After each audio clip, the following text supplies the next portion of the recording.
देखिए, बीजेपी की जरूरत था ये डिलिमिटेशन बिल पारित करने के लिए सांसदों की संख्या। तो देखा कि बाजार में तो खरीद फरोख्त करने के लिए टीएमसी के बहुत सारे एमपीज खड़े हुए हैं, तो कुछ खरीद ले चुके हैं, क्योंकि डिलिमिटेशन बिल पास कराना है, डिलिमिटेशन बिल पारित कराना है, यही तो मकसद से उनको खरीद फरोख्त किए गए हैं। लेकिन ये कोई बागी नहीं है, ये सारे दागी भी है। ये खुद को बचाने के लिए मोदी जी की शरण ले रहे हैं और एनडीए की शरण ले रहे हैं। और बंगाल में इन लोगों को अपने इलाके में जाने का भी हिम्मत नहीं बचे हुए हैं। अभी जहां जाते हैं लोग इनको तुत्कार करते हैं। ये सारे दागियों बागियों बनते हुए ये शरण ले रहे हैं खुद को बचाने के लिए, बस यही मान के चलिए आप लोग। और ये बीजेपी के एक ही मकसद है कि इन लोगों की संख्या को साथ में लेकर और डिलिमिटेशन बिल पारित करा ले, बस यही तो मसला है। दादा, कल एकदम से इटली की प्रधानमंत्री मेलोनी चर्चा में आ गई। राहुल गांधी ने कहा कि गले लगाना बस एक डिप्लोमेसी है प्रधानमंत्री नरेंद्र मोदी की। इंदिरा गांधी पर अब बीजेपी हमलावर है, ट्वीट कर रहा है कि भाई इंदिरा गांधी के गले लगाने की तस्वीर क्यूबा के क्रांतिकारी फिलिस कास्ट्रो के साथ और नेता यासर अराफात के साथ गले लगाना क्या था इंदिरा गांधी का?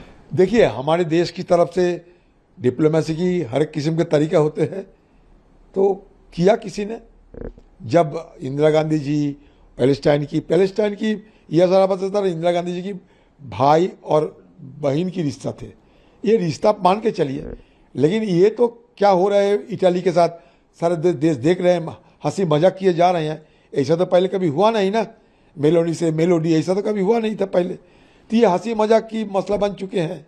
तो क्या ये महिलाओं का अपमान है? नहीं, देखिए, महिला के अपमान की बात तो राहुल गांधी जी नहीं की है ना। जो देख रहे हैं वही बता रहे हैं, जो दर्शाते हैं वही देखते हैं, वही बोलते हैं। राहुल गांधी जी की यही सबसे खूबी है, जो देखते हैं, जो हिंदुस्तान के लोग सोचते हैं वही बोलते हैं। किसी को अपमान करने की कोई राहुल गांधी जी की ख्वाहिश नहीं है, कभी करते भी नहीं हो। क्यों करेंगे अपमान, किसी दूसरे महिला की अपमान? ये अपमान की बात नहीं है, ये जो पोस्ट पोस्टर की बात किए गए हैं राहुल गांधी बस हुआ और नहीं। इसमें मल्लिकार्जुन खड़गे तक कह रहे हैं गलवान के बाद अब अरुणाचल में चीन घुस रहा है। हाँ, बिल्कुल बिल्कुल बिल्कुल। अगर ना घुसे तो हमारी देश की तरफ से ये सीमा हमारी कहने की क्या जरूरत पड़ी? और पहले सैटेलाइट में ये बहुत साल पहले से ये तस्वीर हम देख रहे हैं। और सिर्फ मैं नहीं, अरुणाचल की बीजेपी पार्टी की एमपी सदन में खारे खारे ये बात जिक्र किया कि चीन घुसपैठ करते हुए अरुणाचल के बहुत बड़े जगह अपना कब्जे में ले लिए, गांव बसा दिए। ये सारे बीजेपी पार्टी की अरुणाचल की एमपी खुद सदन के अंदर ये बात रखे गए। ये बात मैंने कोट करते हुए सदन के अंदर दिल्ली की सरकार, केंद्र की सरकार को भी पूछा भी था, कोई जवाब नहीं मिला। ये कोई नई बात नहीं है। अरुणाचल की धीरे धीरे जिसको हम कहते हैं कि सलामी स्लाइसिंग, धीरे धीरे धीरे धीरे पैर जमाते हैं चीनी फौजों ने, पीएलए ने, गांव बसा देते हैं। कब्जा करो, गांव बिठा दो और दिखाता है कि चीनी गांव है। ये हमारे देश के लिए बड़े खतरे की मंजर आ गए हैं। ये हमें घेरते गए हैं चाइना ने, लद्दाख से लेके अरुणाचल सारे मैकमोहन लाइन में हमें घेरते जा रहे हैं। ये इसको केंद्र की सरकार को अपने संज्ञान में लेते हुए कोई कड़ी व्यवस्था करना चाहिए। एक तो सागर से, ये पहाड़ से, दोनों ओर से हमें घेरे जा रहे हैं।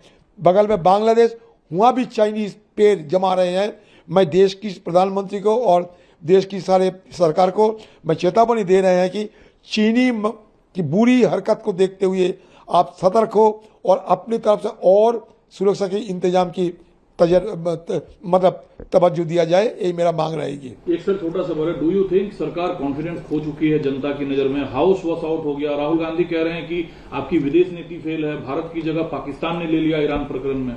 तो है, पाकिस्तान को तो अमेरिका शरण ले रहे हैं।